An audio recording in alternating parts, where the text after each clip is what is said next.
السلام عليكم ورحمة الله وبركاته. بسم الله الرحمن الرحيم. الحمد لله رب العالمين حمدا كثيرا طيبا مباركا فيه. أشهد أن لا إله إلا الله وحده لا شريك له الحق المبين، وأشهد أن محمدا عبد الله ورسوله الصادق الأمين صلى الله عليه وسلم وعلى آله وأصحابه أجمعين وعلى من تبعهم بإحسان إلى يوم الدين أما بعد. ഏറെ ബഹുമാനമുള്ള സഹോദരന്മാരെ, സത്യാന്വേഷികളായ സുഹൃത്തുക്കളെ, ധാരാളം ആളുകൾ ആവശ്യപ്പെട്ടിട്ടുള്ള ഒരു വിഷയമാണ് നമസ്കാരത്തിലെ ജംഉം ഖസ്റും ഒന്ന് വിശദീകരിക്കാമോ എന്ന്. ഇൻഷാ അല്ലാഹ് ഇന്നത്തെ ഈ ഒരു സംസാരത്തിൽ എന്താണ് ജംഉം ഖസ്റും എന്ന് വിശദീകരിക്കുവാനാണ് ഉദ്ദേശിക്കുന്നത്. ഈ വിഷയവുമായി ബന്ധപ്പെട്ട് സാധാരണ ചോദിക്കപ്പെടാറുള്ള ചോദ്യങ്ങൾ ക്രോഡീകരിച്ചുകൊണ്ട് ഓരോ ചോദ്യങ്ങൾക്കും മറുപടി നൽകുന്ന രൂപത്തിലാണ് ഈ സംസാരം ക്രമീകരിച്ചിട്ടുള്ളത്. അതുകൊണ്ട് തന്നെ ഈ സംസാരം ആദ്യാവസാനം വരെ എല്ലാവരും കേൾക്കണം, എങ്കിലേ അവരുടെ മുഴുവൻ സംശയങ്ങൾക്കും ദൂരീകരണം ലഭിക്കുകയുള്ളൂ എന്ന് പ്രത്യേകം ഓർമ്മപ്പെടുത്തുകയാണ്. ഇവിടെ ഓരോ ചോദ്യവും പ്രത്യേകം സ്ക്രീനിൽ കാണിക്കും. ആ ചോദ്യത്തിനുള്ള മറുപടിയായിരിക്കും സംസാരത്തിലുണ്ടാവുക. അതുകൊണ്ട് എല്ലാവരും ശ്രദ്ധയോടുകൂടി ഈ ഒരു ദർസ് ശ്രദ്ധിക്കുക. ഒന്നാമത്തെ ചോദ്യം എന്താണ് ജംഅ് എന്നാണ്. അതായത് ജംഉം ഖസ്റും എന്ന് പറയുമ്പോൾ എന്താണ് ജംഅ് എന്ന് പറയുമ്പോൾ ഉദ്ദേശിക്കുന്നത്? ഇതാണ് ഒന്നാമത്തെ ചോദ്യം. ഇതിന് നമുക്ക് നൽകുവാനുള്ള മറുപടി, രണ്ട് നമസ്കാരങ്ങൾ തമ്മിൽ ഒരുമിച്ച് ഏതെങ്കിലും ഒരു നമസ്കാരത്തിൻ്റെ വക്തിൽ നിർവഹിക്കുന്നതിനാണ് ജംഅ് എന്ന് പറയുന്നത്. ജമഅ എന്ന വാക്കിൻ്റെ അർത്ഥം യോജിപ്പിക്കുക, ഒരുമിപ്പിക്കുക. അഥവാ ളുഹർ നമസ്കാരവും അസർ നമസ്കാരവും ഒരുമിച്ച് നിർവഹിക്കുക. അതേപോലെ തന്നെ മഗ്രിബ് നമസ്കാരവും ഇശാ നമസ്കാരവും ഒരുമിച്ച് നിർവഹിക്കുക. ഇങ്ങനെ രണ്ട് നമസ്കാരങ്ങൾ ഒരുമിച്ച് ഒരു സമയത്ത് നിർവഹിക്കുന്നതിനാണ് ജംഅ് എന്ന് പറയുന്നത്. ഇമാം മുസ്ലിം റഹ്മത്തുള്ളാഹി അലൈഹി അദ്ദേഹത്തിൻ്റെ സ്വഹീഹിൽ ഉദ്ധരിക്കുന്ന ഹദീസിൽ കാണാം, ഇബ്നു അബ്ബാസ് റളിയല്ലാഹു തആല അൻഹു പറയുന്നത്, ജമഅ റസൂലുള്ളാഹി സ്വല്ലല്ലാഹു അലൈഹി വസല്ലം ബൈനൽ ളുഹ്രി വൽ അസ്ർ വൽ മഗ്രിബി വൽ ഇശാ ബിൽ മദീന. അള്ളാഹുവിൻ്റെ റസൂല് ളുഹറും അസറും തമ്മിൽ ജംആക്കി, മഗ്രിബും ഇശാഉം തമ്മിൽ ജംആക്കി. അപ്പോൾ ഈ പറയപ്പെട്ട നമസ്കാരങ്ങളെ ഒരുമിച്ച് നിർവഹിക്കുന്നതിനാണ് ജംഅ് എന്ന് പറയുന്നത്. ഇനി ഈ വിഷയത്തിൽ ചോദിക്കാറുള്ള രണ്ടാമത്തെ ചോദ്യം നമുക്ക് പരിശോധിക്കാം. രണ്ടാമത്തെ ചോദ്യം, നമസ്കാരം ജംആക്കാനുള്ള കാരണങ്ങൾ എന്താണ് എന്നാണ്. അപ്പോൾ ജംഅ് എന്ന് പറഞ്ഞാൽ ഒരുമിച്ച് നമസ്കരിക്കലാണെന്ന് മനസ്സിലാക്കി ഏതെല്ലാം കാരണങ്ങൾ കൊണ്ട് അങ്ങനെ ചെയ്യാം. ചില കാരണങ്ങൾ നമുക്ക് പരിശോധിക്കാം. ഇബ്നു അബ്ബാസ് റളിയല്ലാഹു തആല അൻഹുവിൽ നിന്ന് ഇമാം മുസ്ലിം ഉദ്ധരിക്കുന്നു. അദ്ദേഹം പറയുകയാണ്, ജമഅ റസൂലുള്ളാഹി സ്വല്ലല്ലാഹു അലൈഹി വസല്ലമ ബൈനൽ ളുഹ്രി വൽ അസ്ർ വൽ മഗ്രിബി വൽ ഇശാ ബിൽ മദീന. അള്ളാഹുവിൻ്റെ റസൂല് ളുഹറും അസറും പിന്നെ മഗ്രിബും ഇശാഉം ഒരുമിച്ച് ജംആക്കി നമസ്കരിച്ചു. ഫീ ഗൈരി ഖൗഫിൻ വലാ മതരിൻ, പേടിയുടെ സന്ദർഭത്തിലല്ലാതെ തന്നെ മഴയില്ലാത്ത സന്ദർഭത്തിലും. അപ്പോൾ മഴയില്ലാത്ത സന്ദർഭത്തിലും പേടിയില്ലാത്ത സന്ദർഭത്തിലും അള്ളാഹുവിൻ്റെ റസൂൽ ജംആക്കിയിട്ടുണ്ട്. അപ്പോൾ അതിൽ നിന്ന് ഒരു പോയിൻ്റ് ലഭിച്ചു. എന്താണ്? മഴയുള്ള സന്ദർഭങ്ങളിൽ സാധാരണ നബി സല്ലല്ലാഹു അലൈഹി വസല്ലമ ജംആക്കാറുണ്ട്. അതേപോലെ തന്നെ ഏതെങ്കിലും കാര്യങ്ങൾ ഭയപ്പെടുന്ന സന്ദർഭത്തിൽ, ശത്രുക്കളുടെ ആക്രമണമോ അതല്ലെങ്കിൽ കാലാവസ്ഥ പ്രതികൂലമായിട്ട് ആളുകൾക്ക് ബുദ്ധിമുട്ടുണ്ടാകുന്ന സന്ദർഭങ്ങളോ, ഇത്തരം സന്ദർഭങ്ങളിലൊക്കെ റസൂലുള്ളാഹി സ്വല്ലല്ലാഹു അലൈഹി വസല്ലമ ജംആക്കിയിട്ടുണ്ട്. ഇവിടെ ഇബ്നു അബ്ബാസ് റളിയല്ലാഹു തആല അൻഹു പറയുന്ന സാഹചര്യം അവിടെ നമുക്ക് കാണാൻ സാധിക്കും എന്തുകൊണ്ടാണ് അങ്ങനെ ചെയ്തത് എന്ന് അദ്ദേഹത്തോട് ചോദിച്ചപ്പോൾ അദ്ദേഹം പറയുന്നത് കൈല യുഹരിജ ഉമ്മത്തഹു, ഈ ഉമ്മത്തിന് ബുദ്ധിമുട്ടില്ലാതിരിക്കാൻ വേണ്ടിയാണ്. അഥവാ ശക്തമായ തണുത്ത കാറ്റുണ്ടാവുക, ശക്തമായ മൂടൽമഞ്ഞുണ്ടാവുക, അതേപോലെയുള്ള ഏതെങ്കിലും നിലക്കുള്ള കാലാവസ്ഥകൾ പ്രതികൂലമായി ഭവിക്കുന്ന സന്ദർഭങ്ങളിലും ബുദ്ധിമുട്ടുകളുണ്ടാകുന്ന സന്ദർഭങ്ങളിലും 2 നമസ്കാരങ്ങൾ തമ്മിൽ ഒരുമിപ്പിക്കാവുന്നതാകുന്നു. ഇനി മറ്റൊരു സാഹചര്യമാണ് രോഗമുണ്ടാവുക, ഓരോ വക്തിലും ശുദ്ധിയായി നമസ്കരിക്കാൻ പ്രയാസമുണ്ടാവുക. ഉദാഹരണത്തിന് ഒരു സ്വഹാബ വനിത, അവർക്ക് ധാരാളം രക്തസ്രാവമുണ്ടാകുന്ന ഒരു സാഹചര്യമുണ്ടായി. അത് അധികരിച്ച സന്ദർഭത്തിൽ നബി സല്ലല്ലാഹു അലൈഹി വസല്ലമ അവരോട് പറഞ്ഞത് ഫഇൻ ഖവീതി അലാ അൻ തുഅഖിരി ളുഹ്റ വതുഅജ്ജിലി അൽഅസ്ർ ثم تغتسلين حين تطهرين وتصلين الظهر والعصر جميعا, നീ എന്ത് ചെയ്യുക, ളുഹറിനെ അസറിൻ്റെ ഭാഗത്തേക്ക് കൊണ്ടുപോവുക, എന്നിട്ട് കുളിച്ച് ശുദ്ധിയായി ളുഹറും അസറും ഒരുമിച്ച് ജമ്മാക്കി നിർവഹിക്കുക.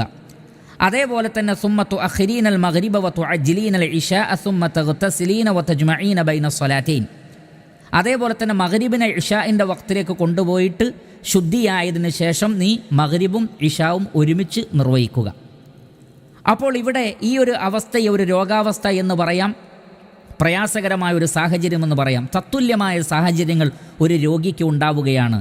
എല്ലാ വക്തിലും നമസ്കരിക്കാൻ ബുദ്ധിമുട്ട്, എല്ലാ വക്തിലും ശുദ്ധീകരിക്കാൻ ബുദ്ധിമുട്ടുന്ന രൂപത്തിലുള്ള എന്ത് പ്രയാസങ്ങളുണ്ടായാലും അത്തരം ആളുകൾക്ക് സൗകര്യാർത്ഥം 2 നമസ്കാരങ്ങളെ ജംഅ് ആക്കാവുന്നതാകുന്നു.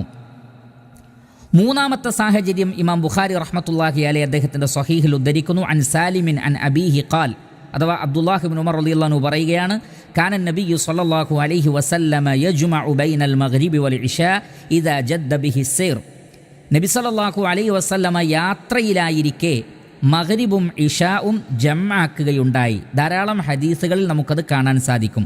അപ്പോൾ യാത്രയിലും ജംആക്കുവാനുള്ള 2 നമസ്കാരങ്ങൾ ഒരുമിച്ച് നിർവഹിക്കുവാനുള്ള അനുവാദമുണ്ട്.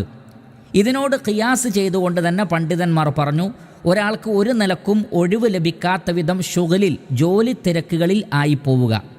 ഒരു ഉദാഹരണം പറഞ്ഞാൽ ഓപ്പറേഷൻ തിയേറ്ററിൽ പെട്ടുപോയ ഒരു ഡോക്ടർ അല്ലെങ്കിൽ ഒരു രോഗി, അതല്ലെങ്കിൽ ഒരു പരീക്ഷ എഴുതിക്കൊണ്ടിരിക്കുന്ന വിദ്യാർത്ഥി, അതല്ലെങ്കിൽ ഒരു ഇൻ്റർവ്യൂവിന് അറ്റൻഡ് ചെയ്തുകൊണ്ടിരിക്കുന്ന ഒരു സാഹചര്യം, അതല്ലെങ്കിൽ ഒരു നിലക്കും ഒഴിഞ്ഞു പോരാൻ പറ്റാത്ത വിധമുള്ള ഒരു ബുദ്ധിമുട്ടിലോ കുടുക്കിലോ ഒരു സ്ഥലത്തോ ഒരാൾ പെട്ടുപോവുക. അങ്ങനെയുള്ള സാഹചര്യങ്ങൾ മുന്നിൽ കാണുകയാണെങ്കിൽ അവിടെ ജംആക്കാവുന്നതാകുന്നു. മുഹമ്മദ് ബിൻ സാലിഹ് അൽ ഉസൈമീൻ റഹ്മത്തുള്ളാഹി അലൈഹി പറഞ്ഞതുപോലെ ഫഇദാ വജദ്തൽ മശഖത ഫീ ലൈലിൻ ഔ നഹാരിൻ ജാസൽ ജംഉ, പകലാകട്ടെ രാത്രിയാകട്ടെ നിങ്ങൾക്ക് ബുദ്ധിമുട്ടനുഭവപ്പെട്ടു എങ്കിൽ അവിടെ ജംആക്കാനുള്ള അനുവാദമുണ്ട്. അപ്പോൾ തത്തുല്യമായ സാഹചര്യങ്ങൾ വരുമ്പോഴാണ് നമുക്ക് ജംആക്കാനുള്ള അനുവാദമുള്ളത്. ആ സാഹചര്യങ്ങൾ ജുനൂനായിരിക്കണം, അഥവാ അംഗീകരിക്കാൻ പറ്റുന്ന, നീതീകരിക്കാൻ പറ്റുന്നതായിരിക്കണം എന്ന് മാത്രം. അപ്പോൾ ഇത്തരം സാഹചര്യത്തിലാണ് നമുക്ക് ജംആക്കുവാനുള്ള അനുവാദമുള്ളത്. അവിടെ നമുക്ക് ജംഇനെ 2 രൂപത്തിൽ മനസ്സിലാക്കാം. ഒന്ന് ജംഉ തഖ്ദീം, മറ്റൊന്ന് ജംഉ തഅഖീർ. ജംഉ തഖ്ദീം എന്ന് പറഞ്ഞാൽ ളുഹറിൻ്റെ സമയത്തേക്ക് അഥവാ ആദ്യ വക്തിലേക്ക് തൊട്ടടുത്ത വക്തിലെ നമസ്കാരത്തെ ഇങ്ങോട്ട് കൊണ്ടുവരികയാണെങ്കിൽ, അഥവാ ളുഹറിൻ്റെ വക്തിലേക്ക് അസറിനെ കൊണ്ടുവരികയാണെങ്കിൽ അതിനെ ജംഉ തഖ്ദീം എന്നാണ് പറയുന്നത്. എന്നാൽ അസറിൻ്റെ വക്തിലേക്ക് ളുഹറിനെ അങ്ങോട്ട് കൊണ്ടുപോവുകയാണെങ്കിൽ അതിനെ ജംഉ തഅഖീർ എന്ന് പറയും. അതേപോലെ തന്നെ ഇശാഇനെ മഗ്രിബിലേക്ക് കൊണ്ടുവരികയാണെങ്കിൽ അത് ജംഉ തഖ്ദീമാണ്, മഗ്രിബിനെ ഇശായിലേക്ക് കൊണ്ടുപോവുകയാണെങ്കിൽ അത് ജംഉ തഅഖീറാണ്. ഇത്രയുമാണ് ജംആക്കാനുള്ള കാരണങ്ങളെ സംബന്ധിച്ചും അതിൻ്റെ അവസ്ഥയെ സംബന്ധിച്ചും പറയാനുള്ളത്. ഇനി ഈ വിഷയത്തിൽ ചോദിക്കാവുന്ന മറ്റൊരു ചോദ്യമാണ്, അല്ലെങ്കിൽ മൂന്നാമത്തെ ചോദ്യമായിട്ട് നാം കാണുന്നത് എന്താണ് ഖസ്ർ എന്നാണ്. ജംഉം ഖസ്റും, എന്താണ് ഖസ്ർ? അതിന് നമുക്ക് നൽകാനുള്ള മറുപടി,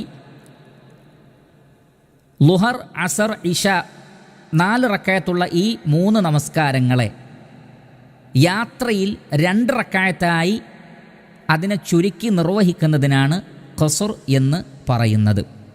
എന്താണ് തെളിവ്? ഇമാം ബുഖാരി റഹ്മത്തുള്ളാഹി അലൈഹി അദ്ദേഹത്തിൻ്റെ സ്വഹീഹിൽ ഉദ്ധരിക്കുന്നു, സഹിബ്തു റസൂലുള്ളാഹി സ്വല്ലല്ലാഹു അലൈഹി വസല്ലം ഫകാന ലാ യസീദു ഫിസ്സഫരി അലാ റക്അത്തൈൻ, ഞാൻ അള്ളാഹുവിൻ്റെ റസൂലിൻ്റെ കൂടെ യാത്ര ചെയ്തിട്ടുണ്ട്. അതേപോലെ തന്നെ അബൂബക്കർ ഉമർ ഉസ്മാൻ റളിയല്ലാഹു തആല അൻഹും അജ്മഈൻ, ഇവരുടെ കൂടെയൊക്കെ ഞാൻ യാത്രയിൽ പങ്കെടുത്തിട്ടുണ്ട്.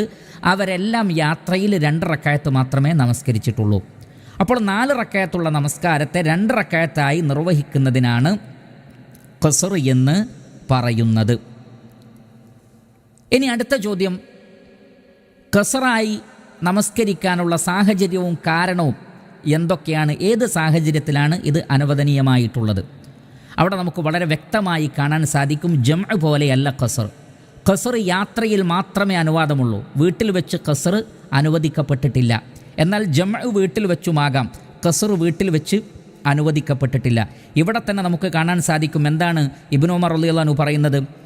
ലാ യസീദു ഫിസ്സഫരി അലാ റക്അത്തൈൻ, യാത്രയിൽ 2 റക്അത്തിൽ കൂടുതൽ നിർവഹിച്ചിട്ടില്ല.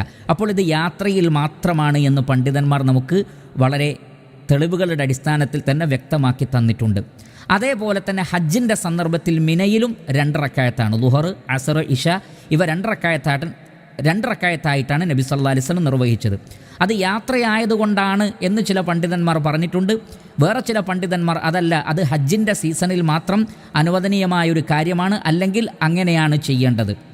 അപ്പോൾ ചുരുക്കത്തിൽ മിനയിൽ വെച്ചും ഹജ്ജിൻ്റെ സന്ദർഭത്തിൽ, അതല്ലാതെ യാത്രയിലുമല്ലാതെ നമസ്കാരത്തിൽ ഖസ്റില്ല എന്ന് നമ്മൾ മനസ്സിലാക്കുക. ഇനി 5-മതായി ഈ വിഷയത്തിൽ ചോദിക്കാവുന്ന ഒരു ചോദ്യമാണ്, ഏതൊക്കെ നമസ്കാരങ്ങൾ തമ്മിലാണ് ജംആക്കാൻ പറ്റുന്നത്? അവിടെ ഹദീസിൽ നിന്ന് വളരെ വ്യക്തമായി നമ്മൾക്ക് മനസ്സിലാക്കിയ കാര്യമാണ്, ളുഹറും അസറും ജംആക്കാം, മഗ്രിബും ഇശാഉം ജംആക്കാം. എന്നാൽ അസറും മഗ്രിബും ജംആക്കാൻ പാടില്ല. അതേപോലെ തന്നെ സുബൈയുടെ കൂടെ ളുഹറോ അല്ലെങ്കിൽ ഇശാഅോ ജംആക്കാൻ പാടില്ല. സുബൈയുടെ കൂടെ ഒന്നും ജംആക്കാൻ പാടില്ല. അതേപോലെ തന്നെ അസറും മഗ്രിബും ജംആക്കാൻ പാടില്ല. അപ്പോൾ ജംആക്കേണ്ട നമസ്കാരങ്ങൾ ളുഹർ, അസർ, അതേപോലെ തന്നെ മഗ്രിബ്, ഇശ. ഇനി അടുത്ത ചോദ്യം, 6-മത്തെ ചോദ്യം, ഏതൊക്കെ നമസ്കാരങ്ങൾ നമുക്ക് ഖസ്റാക്കാം എന്നാണ്. ഏതൊക്കെ നമസ്കാരങ്ങൾ ഖസ്റാക്കാം? അവിടെ നേരത്തെ ഹദീസിൽ മനസ്സിലാക്കിയതുപോലെ തന്നെ ളുഹർ ഖസ്റാക്കാം, അസർ ഖസ്റാക്കാം, ഇശാവും ഖസ്റാക്കാം. എന്നാൽ മഗ്രിബ് നമസ്കാരം ഖസ്റാക്കാൻ പാടില്ല. അത് 3 തന്നെ നിർവഹിക്കണം, 2 നിർവഹിച്ചാൽ പോരാ. അതേപോലെ തന്നെ സുബൈ നമസ്കാരവും 2 റക്അത്ത്, അത് പൂർണ്ണമായും തന്നെ അവിടെയും ഖസ്ർ ഇല്ല എന്ന് മനസ്സിലാക്കുക. ഇനി വളരെ പ്രധാനപ്പെട്ട ഒരു ചോദ്യമാണ്, നമുക്ക് എപ്പോഴും പലരും ചോദിക്കുന്ന ചോദ്യമാണ്, അത് 7-മത്തെ ചോദ്യമായി മനസ്സിലാക്കാം. എപ്പോഴാണ് നമ്മുടെ ഒരു യാത്രയെ ഇസ്ലാമിൻ്റെ സാങ്കേതിക ഭാഷയിലുള്ള യാത്രയായി പരിഗണിക്കുന്നത്? അഥവാ ജംഉം ഖസ്റുമാക്കാനും നോമ്പ് ഒഴിവാക്കാനുമൊക്കെ നമുക്ക് അനുവാദം നൽകുന്ന രൂപത്തിലുള്ള യാത്ര, അത് എപ്പോഴാണ് അതിനെ യാത്രയായി പരിഗണിക്കപ്പെടുന്നത്? അതിൽ പ്രധാനപ്പെട്ട 2 അഭിപ്രായങ്ങളുണ്ട്. ആ 2 അഭിപ്രായങ്ങൾ പറഞ്ഞിട്ട് അതിൻ്റെ ഒരു രത്നച്ചുരുക്കം നമുക്ക് മനസ്സിലാക്കാം. 1-മത്തെ അഭിപ്രായം, ഇത് വളരെ ശക്തവും തെളിവുകളോട് യോജിക്കുന്നതുമാണ്. ഏകദേശം 80 കിലോമീറ്ററോളം, അല്ലെങ്കിൽ അതിനോടടുത്ത് നിൽക്കുന്ന 70, 75, 80 കിലോമീറ്ററോളമുള്ള ഏതൊരു യാത്രയും യാത്രയായി പരിഗണിക്കുന്നതാണ്. എന്താണ് അതിനുള്ള തെളിവ്? ഇമാം ഷാഫിഈ റഹ്മത്തുള്ളാഹി അലൈഹി അദ്ദേഹത്തിൻ്റെ മുസ്നദിൽ ഉദ്ധരിക്കുന്ന ഹദീസിൽ കാണാം, ഇബ്നു അബ്ബാസ് റളിയല്ലാഹു തആല അൻഹു പറയുകയാണ്, യാ അഹ്ല മക്ക, മക്കക്കാരായ ആളുകളെ, ലാ തഖ്സുറൂ ഫീ അഖല്ലി മിൻ 4 ബുറുദിൻ, 4 ബുറുദിനേക്കാൾ കുറഞ്ഞ ദൂരമുള്ളപ്പോൾ നിങ്ങൾ ഖസ്റാക്കരുത്. 4 ബുറുദ് എന്ന് പറഞ്ഞാൽ ഏകദേശം 80, 88 അല്ലെങ്കിൽ 78 എന്നൊക്കെയാണ് ഉലമാക്കൾ പറഞ്ഞത്, കിലോമീറ്ററാണ്. അതുകൊണ്ട് 75 മുതൽക്ക് അങ്ങോട്ട് ഏകദേശം 80, 85 കിലോമീറ്ററൊക്കെയുള്ള ഒരു യാത്രയാണെങ്കിൽ അപ്പോഴാണ് നിങ്ങൾ ജംഉം ഖസ്റുമാക്കേണ്ടത്. അതാ ഇബ്നു അബി റബാഹിൽ നിന്ന് സഹീഹായ സനദോടുകൂടി നമുക്ക് കാണാൻ സാധിക്കും, അന്ന ഇബ്നു ഉമർ വബ്ന അബ്ബാസ് റളിയല്ലാഹു അൻഹുമാ കാനാ യുസല്ലിയാനി റക്അതൈനി വയുഫ്തിറാനി ഫീ 4 ബുർദിൻ ഫമാ ഫൗഖ ദാലിക്. 4 ബുർദോ അതിന് മേലെയോ ഉള്ള സന്ദർഭത്തിൽ ഇബ്നു അബ്ബാസ് റളിയല്ലാഹു അൻഹു, ഇബ്നു ഉമർ റളിയല്ലാഹു അൻഹു അവരൊക്കെ ഖസ്റാക്കാറുണ്ട്. അതേപോലെ തന്നെ നോമ്പ് ഉപേക്ഷിക്കാറുണ്ട്, അഥവാ യാത്രയായി പരിഗണിക്കാറുണ്ട്. വേറെയും തെളിവുകൾ അതിന് നമുക്ക് കാണാൻ സാധിക്കുന്നതാണ്. അപ്പോൾ ഈ തെളിവുകളുടെ അടിസ്ഥാനത്തിൽ ഏകദേശം 70, 75 അല്ലെങ്കിൽ 80, സൗദി അറേബ്യയിലെ പണ്ഡിത സഭ പറഞ്ഞിട്ടുള്ളത് ഏകദേശം 80 കിലോമീറ്ററാണ്. അപ്പോൾ 80 കിലോമീറ്റർ ദൂരമുള്ള ഏതൊരു യാത്രയിലും ജംഉം ഖസ്റുമാക്കാവുന്നതാണ്. അത് വിദ്യാർത്ഥികൾക്കാണെങ്കിലും പ്രശ്നമില്ല, ഉദ്യോഗസ്ഥന്മാർക്കാണെങ്കിലും പ്രശ്നമില്ല, ഡെയിലി പോയി വരുന്നവർക്കാണെങ്കിലും പ്രശ്നമില്ല. അതേപോലെ തന്നെ കച്ചവട സാധനങ്ങളും മറ്റും ഡെലിവറി നടത്തുന്ന ആളുകൾ ആർക്കാണെങ്കിലും ശരി 80 കിലോമീറ്ററോളമുള്ള ഒരു യാത്രയിൽ അവർക്ക് ജംഉം ഖസ്റുമാക്കാവുന്നതാണ്. രണ്ടാമത്തെ അഭിപ്രായം, അതും വളരെ പ്രധാനപ്പെട്ട അഭിപ്രായമാണ്, ഒരു കിലോമീറ്ററിനെ അടിസ്ഥാനമാക്കേണ്ടതില്ല, മറിച്ച് അന്നൽ ഖസ്റ യജൂസു ഫി അയ്യി സഫരിൻ മാദാമ യുസമ്മ സഫറൻ, യാത്രയാണെന്ന് പരിഗണിക്കപ്പെടാവുന്ന ഏത് യാത്രയിലും ജംഉം ഖസ്റുമാകാം. അവിടെ കിലോമീറ്റർ അല്ല, നടത്തുന്നത് യാത്രയാണോ എന്നതാണ് പ്രശ്നം.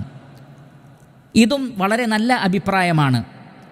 അതുകൊണ്ട് തന്നെ ഉലമാക്കൾ ഇതിനെ ജംഅ് ചെയ്തുകൊണ്ട് അതിൻ്റെ ഒരു രത്നച്ചുരുക്കം നമുക്ക് വളരെ ലളിതമാക്കി മനസ്സിലാക്കി തന്നിട്ടുണ്ട്.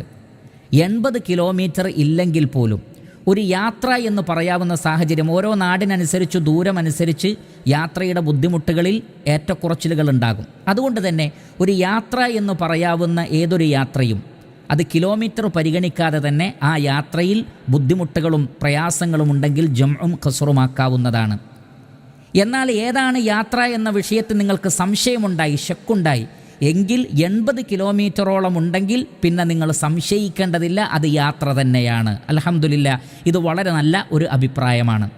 അപ്പോൾ 80-ൽ കുറവാണെങ്കിലും യാത്രയുടേതായ പ്രശ്നങ്ങളുണ്ടെങ്കിൽ നമുക്ക് ജംഉം ഖസ്റുമാക്കാം. എന്നാൽ 80 കിലോമീറ്ററോളം ഉണ്ടെങ്കിൽ ഉറപ്പായിട്ടും അവിടെ ജംആക്കുവാനും ഖസ്റാക്കുവാനുമുള്ള അനുവാദമുണ്ട്. ഇതാണ് കൂടുതൽ നല്ലതായൊരു അഭിപ്രായമെന്നാണ് മനസ്സിലാകുന്നത്. അള്ളാഹു ആണ് കൂടുതൽ അറിയുന്നവൻ. ഇനി 8ാമത്തെ ചോദ്യം, ഇതും വളരെ പ്രസക്തമായ ഒരു ചോദ്യമാണ്. നമ്മൾ യാത്ര തുടങ്ങിക്കഴിഞ്ഞാൽ പിന്നെ എവിടെ വെച്ചാണ് ഖസ്റാക്കേണ്ടത്? നമ്മൾ നേരത്തെ മനസ്സിലാക്കി, ഖസ്ർ വീട്ടിൽ വെച്ച് ഒരിക്കലും പാടില്ല. അപ്പോൾ നമ്മൾ യാത്ര ഉദ്ദേശിക്കുമ്പോൾ വീട്ടിൽ വെച്ച് തന്നെ ജംഉം ഖസ്റുമാക്കാൻ പാടുണ്ടോ? പാടില്ല. അതേപോലെ തന്നെ വീട്ടിൽ വെച്ച് യാത്ര ഉദ്ദേശിക്കുന്നവർക്ക് ജംആക്കി നമസ്കരിക്കാനും പാടുണ്ടോ? ഇല്ല. ബുദ്ധിമുട്ടില്ലാത്തൊരു സാഹചര്യത്തിൽ ജംഉമില്ല.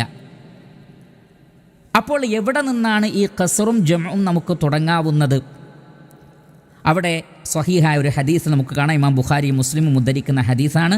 അനസ് ഇബ്നു മാലിക് റളിയല്ലാഹു അൻഹു പറയുന്നു, അന്ന നബിയ്യ സ്വല്ലല്ലാഹു അലൈഹി വസല്ലം സ്വല്ലൽ ളുഹ്റ ബിൽ മദീനത്തി അർബഅൻ, അള്ളാഹുവിൻ്റെ റസൂൽ മദീനയിലായപ്പോൾ ളുഹർ 4 റക്അത്ത് പൂർണ്ണമായി നിർവഹിച്ചു. പിന്നെ അള്ളാഹുവിൻ്റെ റസൂൽ യാത്ര പുറപ്പെട്ടു. വസല്ലൽ അസ്റ ബിദിൽ ഹുലൈഫ റക്അത്തൈൻ, എന്നാൽ ദുൽ ഹുലൈഫയിലെത്തിയപ്പോൾ അവിടെ വെച്ച് അള്ളാഹുവിൻ്റെ റസൂൽ ഖസ്റാക്കി അസർ 2 റക്അത്താണ് നിർവഹിച്ചത്. ദുൽ ഹുലൈഫ എന്ന് പറഞ്ഞാൽ ഏകദേശം മദീനയിൽ നിന്ന് 2.5-3 കിലോമീറ്റർ ദൂരം മാത്രമേ ഉള്ളൂ. എന്ന് പറഞ്ഞാൽ ഒരാൾ തൻ്റെ വീടുള്ള ആ നാട് വിട്ട് കഴിഞ്ഞാൽ പിന്നെ ആ വ്യക്തിക്ക് ഖസ്റും ജംഉം അനുവദനീയമാണ്, അല്ലെങ്കിൽ ഖസ്ർ അനുവദനീയമാണ്. എന്ന് പറഞ്ഞാൽ നമ്മുടെ വീട്ടിൽ വെച്ചോ വീടിൻ്റെ തൊട്ടടുത്തുള്ള പള്ളിയിൽ വെച്ചോ ജംഉം ഖസ്റുമില്ല.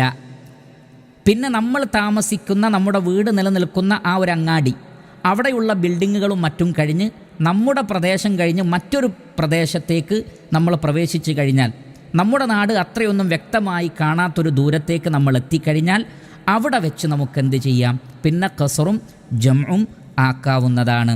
ഇതാണ് തെളിവിൻ്റെ അടിസ്ഥാനത്തിൽ നമുക്ക് മനസ്സിലാക്കാൻ സാധിക്കുന്നത്. പിന്നെ സ്വാഭാവികമായും ഈ വിഷയത്തിലുള്ള മറ്റൊരു ചോദ്യമാണ്, അത് 9ാമത്തെ ചോദ്യമാണ്. നമ്മൾ നേരത്തെ പറഞ്ഞു ജംഉ തഖ്ദീമുണ്ട്, ജംഉ തഅഖീറുണ്ട്. അഥവാ അസറിനെ ളുഹറിലേക്ക് കൊണ്ടുവരാം, അതേപോലെ തന്നെ ഇശാഇനെ മഗ്രിബിലേക്കും കൊണ്ടുവരാം, അതേപോലെ തന്നെ ളുഹറിനെ അസറിലേക്ക് അങ്ങോട്ടും കൊണ്ടുപോകാം.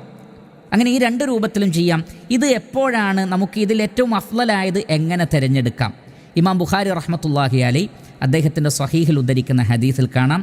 അനസ് ഇബ്നു മാലിക് റളിയല്ലാഹു അൻഹു പറയുന്നു, കാന നബി സ്വല്ലല്ലാഹു അലൈഹി വസല്ലം ഇദാ ഇർതഹല ഖബ്ല അൻ തസീഗ അശംസു അഖറ അദ്ദുഹ്റ ഇലാ വഖ്തിൽ അസ്ർ ثم يجمع بينهما وإذا زاغت صلى الظهر ثم ركب.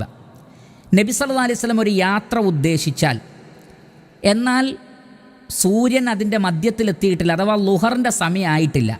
അപ്പോൾ ളുഹറിൻ്റെ മുമ്പെയാണ് അള്ളാഹുവിൻ്റെ റസൂൽ യാത്ര ചെയ്യുന്നതെങ്കിൽ നബി സല്ലല്ലാഹു അലൈഹി വസല്ലം ളുഹറിനെ അസറിലേക്ക് കൊണ്ടുപോയിട്ട് സുമ്മ യജ്മഉ ബൈനഹുമ, അവിടെ ജംഉ തഅഖീറാണ്. അസറിലേക്ക് ളുഹറിനെ കൊണ്ടുപോകും. കാരണം എന്താണ്? ളുഹറിൻ്റെ മുമ്പേ തന്നെ യാത്ര പുറപ്പെട്ടിട്ടുണ്ട്. ഇതേ തത്വമാണ് മഗ്രിബിൻ്റെ വിഷയവും. മഗ്രിബിൻ്റെ മുമ്പെയാണ് യാത്ര പുറപ്പെടുന്നതെങ്കിൽ മഗ്രിബിനെ ഇശായിലേക്ക് കൊണ്ടുപോവുകയാണ് വേണ്ടത്. എന്നാൽ വൈദാ സാഗത്ത്, എന്നാൽ ളുഹറിൻ്റെ സമയമായിട്ടാണ് യാത്ര ചെയ്യുന്നതെങ്കിലോ സ്വല്ല ളുഹറ, ളുഹർ നമസ്കരിക്കും, എന്നിട്ട് സുമ്മ റക്കിബ, പിന്നെ യാത്ര ചെയ്ത് യാത്രയിൽ അസ്ർ ഖസ്റാക്കാറാണ് നബി സല്ലല്ലാഹു അലൈഹി വസല്ലമയുടെ പതിവ്. അപ്പോൾ വീട്ടിൽ വെച്ച് അള്ളാഹുവിൻ്റെ റസൂൽ ജമ്മുമാക്കാറില്ല, ഖസ്റുമാക്കാറില്ല എന്ന് വളരെ വ്യക്തമായി. അപ്പോൾ ഇതിൽ നിന്നൊരു പൊതു നിയമം നമുക്ക് കിട്ടും. എന്താണ്? ഒരു വക്ത് ആവുന്നതിന് മുമ്പാണ് യാത്ര ചെയ്യുന്നതെങ്കിൽ ആ നമസ്കാരത്തെ നമ്മൾ പിന്തിപ്പിക്കുകയാണ് വേണ്ടത്. എന്നാൽ ആ വക്ത് ആയിക്കഴിഞ്ഞാലോ, ആ വക്ത് നമസ്കാരം നിർവഹിച്ചിട്ട് പിന്നെ യാത്ര ചെയ്ത് യാത്രയിൽ ഖസറാക്കാം. മഗ്രിബിൻ്റെ കാര്യവും അങ്ങനെ തന്നെയാണ്. അപ്പോൾ ഇതാണ് ആ വിഷയത്തിൽ നമുക്ക് തെളിവിൻ്റെ അടിസ്ഥാനത്തിൽ മനസ്സിലാക്കുവാനുള്ളത്. ഇനിയും ഒരു ചോദ്യം, 10ാമത്തെ ചോദ്യം, ഇതും വളരെ വളരെ പ്രധാനപ്പെട്ട ഒരു ചോദ്യമാണ്. ധാരാളം അഭിപ്രായ വ്യത്യാസങ്ങളുള്ളൊരു വിഷയമാണെങ്കിലും പ്രധാനപ്പെട്ട 2 അഭിപ്രായങ്ങളും അതിനുശേഷം ഇതിൻ്റെ ഒരു രത്നച്ചുരുക്കം 3ാമത്തെ അഭിപ്രായമായി നമുക്ക് മനസ്സിലാക്കാവുന്നതാണ്. അഥവാ ചോദ്യം ഇതാണ്: നമ്മൾ യാത്ര ചെയ്തൊരു സ്ഥലത്തെത്തിയാൽ എത്ര ദിവസം വരെ നമുക്കവിടെ വെച്ച് ജംഉം ഖസ്റുമാക്കാം? ഒരു യാത്ര തുടങ്ങിക്കഴിഞ്ഞാൽ എത്ര ദിവസം വരെ അവിടെ വെച്ച് ജംഉം ഖസ്റുമാക്കാം? ഒന്നാമത്തത് 3 ദിവസം വരെ ജംഉം ഖസ്റുമാക്കാം. അത് കഴിഞ്ഞാൽ പിന്നെ 4ാമത്തെ ദിവസവും കൂടി നമ്മൾ അവിടെ നിൽക്കാൻ ഉദ്ദേശിക്കുകയാണെങ്കിൽ, നമുക്കുറപ്പാണ് 3 ദിവസത്തിൽ കൂടുതൽ നമ്മൾ നിൽക്കുമെന്നുണ്ടെങ്കിൽ പിന്നെ 3 ദിവസം കഴിഞ്ഞാൽ പിന്നെ പൂർണ്ണമായും നമസ്കരിക്കണം. ഖസറാക്കാനും ജമ്മാക്കാനും പാടില്ല. ഇതൊരു പ്രധാനപ്പെട്ട ധാരാളം പണ്ഡിതന്മാർ സ്വീകരിച്ച ഒരു അഭിപ്രായമാണ്. ഇതിനുള്ള തെളിവ് ഇമാം മുസ്ലിം റഹ്മത്തുള്ളാഹി അലൈഹി അദ്ദേഹത്തിൻ്റെ സ്വഹീഹിൽ ഉദ്ധരിക്കുന്ന ഹദീസിൽ കാണാം. അലാ ഇബ്നു ഹളറമി റളിയല്ലാഹു അൻഹു പറയുകയാണ്, അള്ളാഹുവിൻ്റെ റസൂൽ പറഞ്ഞു മുഹാജിറുകളോട് ഹജ്ജിൻ്റെ സന്ദർഭത്തിൽ, യുഖീമുൽ മുഹാജിറു ബിമക്ക ബഅദ ഖദാഇ നുസുകിഹി സലാസൻ. മുഹാജിറുകൾ അവർ മക്കയിൽ വന്ന്, കാരണം മുഹാജിറായി കഴിഞ്ഞാൽ പിന്നെ മക്കയിൽ സ്ഥിരതാമസം പാടില്ല. പക്ഷേ അവർക്ക് 3 ദിവസം നിൽക്കാൻ അള്ളാഹുവിൻ്റെ റസൂൽ അനുവാദം കൊടുത്തു. അപ്പോൾ 3 ദിവസം നിൽക്കട്ടെ, കാരണം അപ്പോൾ യാത്രയുടെ ഹുക്കുമാണ്. അപ്പോൾ ഇത് വളരെ നല്ലൊരു തെളിവാണ്. അഥവാ 3 ദിവസം നിന്നാൽ അപ്പോൾ അവരുടെ മേലുള്ള ഹുക്കുമ് വിധി എന്താണ്? യാത്രക്കാർ എന്നുള്ള വിധിയാണ്. എന്നാൽ 3-ൽ കൂടിയാൽ അവിടെ മുഖീമുകളായി പോകും. അങ്ങനെ ഒരു തത്വം പണ്ഡിതന്മാർ അതിൽ നിന്ന് നമുക്ക് മനസ്സിലാക്കി തരികയും, അതുകൊണ്ട് നമ്മൾ യാത്ര ചെയ്ത ഒരു സ്ഥലത്ത് എത്തിക്കഴിഞ്ഞാൽ 3 ദിവസം വരെ ജമ്മും ഖസ്റുമാക്കാം. അതിൽ കൂടുതൽ നിൽക്കാൻ ഉദ്ദേശിക്കുന്ന ആളുകൾ എന്ത് ചെയ്യണം? ആ 3 ദിവസം കഴിഞ്ഞാൽ പിന്നെ പൂർണ്ണമായും നമസ്കരിക്കേണ്ടതുണ്ട്. മദീനയിലുള്ള ആളുകളും ആ രൂപത്തിൽ തന്നെയാണ് കാര്യങ്ങൾ മനസ്സിലാക്കിയിട്ടുള്ളത് എന്ന് ഇമാം മാലിക് റഹ്മത്തുള്ളാഹി അലൈഹി പറയുന്നതായും നമുക്ക് കാണാൻ സാധിക്കുന്നതാണ്. 2ാമത്തെ അഭിപ്രായം അതും വളരെ പ്രധാനപ്പെട്ടത് തന്നെയാണ്. അതിനും തെളിവുണ്ട്. എന്താണത്? 19 ദിവസം ഒരു നാട്ടിൽ നിങ്ങൾ നിൽക്കുന്നുണ്ടെങ്കിൽ 19 ദിവസത്തോളം നിങ്ങൾക്ക് എന്ത് ചെയ്യാം? ജംഉം ഖസ്റുമാക്കാം. അത് കഴിഞ്ഞാൽ പിന്നെ പൂർണ്ണമായും നമസ്കരിക്കണം. എന്താണ് തെളിവ്? ഇമാം ബുഖാരി റഹ്മത്തുള്ളാഹി അലൈഹി അദ്ദേഹത്തിൻ്റെ സ്വഹീഹിൽ ഉദ്ധരിക്കുന്നു, അഖാമൻ നബിയ്യു സ്വല്ലല്ലാഹു അലൈഹി വസല്ലമ 19 യഖ്സുർ. അള്ളാഹുവിൻ്റെ റസൂല് 19 ദിവസം മക്കയിൽ നിന്നപ്പോഴൊക്കെ ഖസറാക്കിയാണ് നമസ്കരിച്ചത്. ഫനഹ്നു ഇദാ സാഫർന 19 ഖസർന. അതുകൊണ്ട് തന്നെ 19 ദിവസത്തെ ദൈർഘ്യമുള്ള യാത്രയിൽ ഞങ്ങളും ഖസറാക്കാറുണ്ട്. വ ഇൻ സിദ്ന അത്മംന. എന്നാൽ 19-ൽ കൂടിയാൽ ഞങ്ങൾ എന്ത് ചെയ്യും? പൂർണ്ണമായും നിർവഹിക്കും. ഇതും വളരെ വ്യക്തമായ തെളിവാണ്. അപ്പോൾ 19 ദിവസത്തോളം തന്നെ നമ്മളൊരു സ്ഥലത്ത് പോയി നിൽക്കുകയാണെങ്കിൽ 19 ദിവസത്തോളം ജംആക്കാം, അതേപോലെ തന്നെ ഖസ്റുമാക്കാം. എന്നാൽ അതിൽ കൂടുകയാണെങ്കിൽ പൂർണ്ണമായും നമസ്കരിക്കേണ്ടതാണ്. എന്നാൽ ഒരു കാര്യം പണ്ഡിതന്മാർ 3ാമത്തെ അഭിപ്രായമായി രേഖപ്പെടുത്തി. നമ്മൾ യാത്ര ചെയ്തു, ഒരു നാട്ടിലേക്ക് യാത്ര ചെയ്തു. പലപ്പോഴും നമ്മൾ യാത്ര ചെയ്യുന്നത് ചില ഉദ്ദേശത്തിനാണ്. അത് കഴിഞ്ഞാൽ നമ്മൾ തിരിച്ചു വരും. നമ്മളൊരു ഉദ്ദേശത്തിനാണ് യാത്ര ചെയ്യുന്നത്, അത് കഴിഞ്ഞാൽ നമ്മൾ തിരിച്ചു വരും. അങ്ങനെ ഉദ്ദേശിക്കപ്പെട്ടുകൊണ്ട് ചെയ്യുന്ന യാത്രയിൽ എത്ര ദിവസം ഒരു നാട്ടിൽ നിൽക്കേണ്ടി വരുമെന്ന് നമുക്ക് യാതൊരു ഐഡിയയുമില്ല. കാരണം നമ്മുടെ കാര്യങ്ങളൊക്കെ പൂർത്തിയാകുന്നത് എത്ര ദിവസം കൊണ്ടാണ് എന്ന് നമുക്കറിയില്ല. ചിലപ്പോൾ 2-3 ദിവസം കൊണ്ട് കഴിയും, ചിലപ്പോൾ 10 ദിവസം കൊണ്ട്, ചിലപ്പോൾ ഒരു മാസമോ അതിൽ കൂടുതലോ എടുത്തേക്കാം. അവിടെ ഉലമാക്കൾ ഇജ്മാവോടുകൂടി പറഞ്ഞൊരു കാര്യമുണ്ട്, നിങ്ങൾ എത്രയാണ് അവിടെ നിൽക്കുന്നതെങ്കിലും, എത്ര ദിവസമാണെന്ന് തിട്ടപ്പെടുത്താത്ത വിധം ഒരു ഐഡിയയുമില്ലാത്ത സാഹചര്യമാണെങ്കിൽ 19 അല്ല അതിൽ കൂടുതലും ദിവസങ്ങൾ തന്നെ നിങ്ങൾ എത്രയാണോ അവിടെ നിങ്ങളുടെ പ്രശ്നം പൂർത്തീകരിക്കാൻ വേണ്ടി നിൽക്കുന്നത് അത്രയും ദിവസം ജംഉം ഖസ്റുമാക്കാവുന്നതാണ് എന്ന് ധാരാളം പണ്ഡിതന്മാർ നമുക്ക് മനസ്സിലാക്കി തന്നിട്ടുണ്ട്. അപ്പോൾ ഇത്രയും പറഞ്ഞതിൻ്റെ തെളിവുകൾ പറഞ്ഞതിൻ്റെ ഒരു രത്നച്ചുരുക്കം ഇവിടെ നമ്മൾ പറയുകയാണ്. അതിലൊന്നാമത്തത്, നമ്മൾ യാത്ര ചെയ്തെത്തിയ നാട്ടിൽ എത്ര ദിവസം നിൽക്കേണ്ടി വരുമെന്ന് യാതൊരു ധാരണയുമില്ലാത്ത നൃത്തമാണെങ്കിൽ നമ്മുടെ ആവശ്യം പൂർത്തീകരിക്കുന്നത് വരെ നമുക്ക് ഖസ്റായി നമസ്കരിക്കാം, വേണമെങ്കിൽ ജംഉമാക്കാം. അതേപോലെ തന്നെ നമ്മളൊരു നാട്ടിൽ പോയി നമുക്കറിയാം ഏകദേശം 25-30 ദിവസം നിൽക്കേണ്ടി വരുമെന്നൊരു ഏകദേശ ധാരണയുണ്ടെങ്കിൽ 19 ദിവസം വരെ ജംഉം ഖസ്റുമാക്കൽ അനുവദനീയമാണ്. കാരണം അള്ളാഹുവിൻ്റെ റസൂലും ചെയ്തിട്ടുണ്ട്, സ്വഹാബികളും അങ്ങനെ ചെയ്തിട്ടുണ്ട് എന്ന് തെളിവ് കിട്ടി. അപ്പോൾ ഒരാൾ അങ്ങനെ ചെയ്താൽ അയാളെ എതിർക്കാൻ വകുപ്പുകളൊന്നുമില്ല. 19 ദിവസം തന്നെ ഒരാൾ ജമ്മുവും കസ്റുമാക്കി പിന്നെയാണ് അയാൾ പൂർത്തീകരിച്ച് നിർവഹിക്കുന്നതെങ്കിൽ എതിർക്കാൻ വകുപ്പില്ല, അനുവദനീയമാണ്. എന്നാൽ നമ്മൾ ആദ്യം പറഞ്ഞു 3 ദിവസവുമായി ബന്ധപ്പെട്ട ഹദീസ് പറഞ്ഞല്ലോ, അതിൽ നിന്ന് എന്ത് മനസ്സിലാക്കാം? ഒരാൾ 3 ദിവസം കഴിഞ്ഞാൽ പിന്നെ 4ാമത്തെ ദിവസം മുതൽ പൂർത്തിയാക്കിക്കൊണ്ട് തന്നെ നിർവഹിക്കലാണ് അഫ്ളൽ. അപ്പോൾ 19 ദിവസം വരെ അനുവദനീയമാണ്. എന്നാൽ 3 ദിവസം കഴിഞ്ഞാൽ പിന്നെ പൂർണ്ണമായും നമസ്കരിക്കലാണ് ഏറ്റവും അഫ്ളലായിട്ടുള്ളത്. എന്നാൽ 19 വരെ അനുവദനീയമാണ്. എന്നാൽ ഒരു ഐഡിയയുമില്ലാത്ത നൃത്തമാണെങ്കിലോ എത്ര ദിവസവും ആകാം. ഇതാണ് പണ്ഡിതന്മാർ നമുക്ക് മനസ്സിലാക്കി തന്നിട്ടുള്ളത്. അതേ സന്ദർഭത്തിൽ ഒരു കാര്യം വളരെ വ്യക്തമായി മനസ്സിലാക്കേണ്ടതുണ്ട്. നാം യാത്ര ചെയ്യുന്ന ഒരു സ്ഥലം അത് യാദൃശികമായോ അതല്ലെങ്കിൽ ഒരു പ്രത്യേക സാഹചര്യത്തിലോ ഉള്ളതല്ല, മറിച്ച് സ്ഥിരമായി നമ്മുടെ ഒരു താമസിക്കാനുള്ള, ഭൂമിയിൽ നമ്മൾ താമസിക്കാനുള്ള ഒരിടമായി നമ്മൾ തിരഞ്ഞെടുത്തതാണെങ്കിൽ ആ സ്ഥലത്തെത്തിയാലും നമുക്ക് സാധാരണ നാട്ടിൽ നിൽക്കുന്നത് പോലെ ജമാഅത്തിൽ പങ്കെടുക്കേണ്ടതുണ്ട്. ഉദാഹരണം പറയുമ്പോൾ നിങ്ങൾക്ക് വ്യക്തമാകും. അതായത് ഒരു പ്രവാസി, ഗൾഫിൽ ജോലി ചെയ്യുന്ന ഒരാൾ, നാട്ടിലും വീടുണ്ട് ഗൾഫിലും വീടുണ്ട്, ഇവിടെയും നമ്മൾ താമസിക്കുകയാണ് നമ്മുടെ വീട് പോലെ. അപ്പോൾ ഈ 2 സ്ഥലങ്ങളിലും നമ്മൾ യാത്ര ചെയ്യുന്ന സന്ദർഭത്തിലല്ലാതെ നമ്മുടെ വീട്ടിലെത്തിക്കഴിഞ്ഞാൽ മുഖീമിനെ പോലെ തന്നെയാണ്. അപ്പോൾ നമ്മൾ നാട്ടിലേക്ക് പോയാൽ അവിടെ വെച്ച് നമ്മൾ സാധാരണ പോലെ നമസ്കരിക്കണം.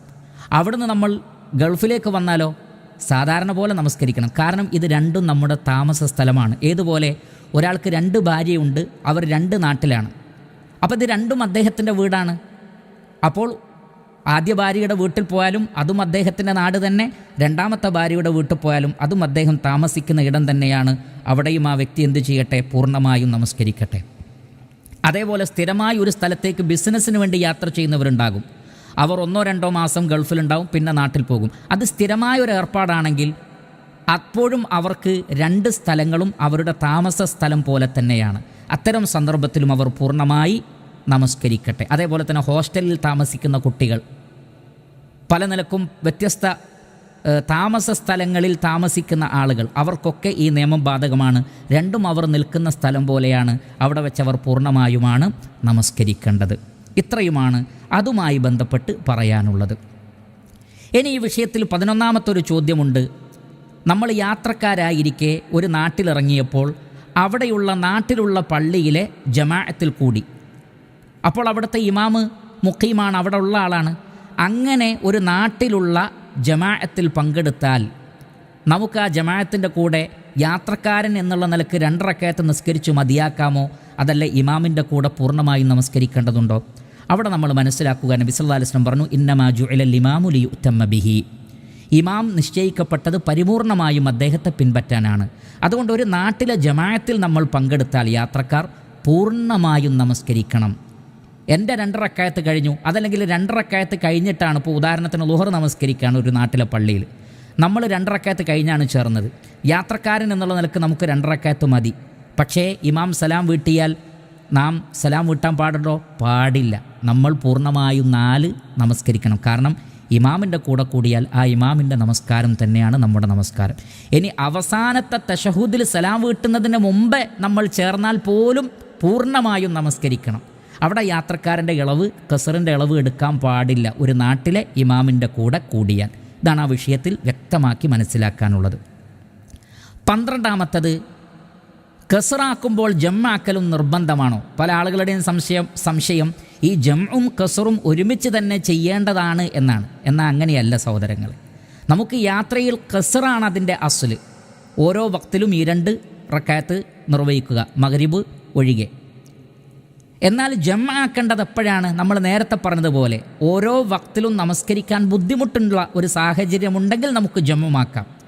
അവിടെ യാത്രയിൽ ജം എന്താണ്? മുസ്തഹബാണ്, നല്ലതാണ് എന്നേ ഉള്ളൂ.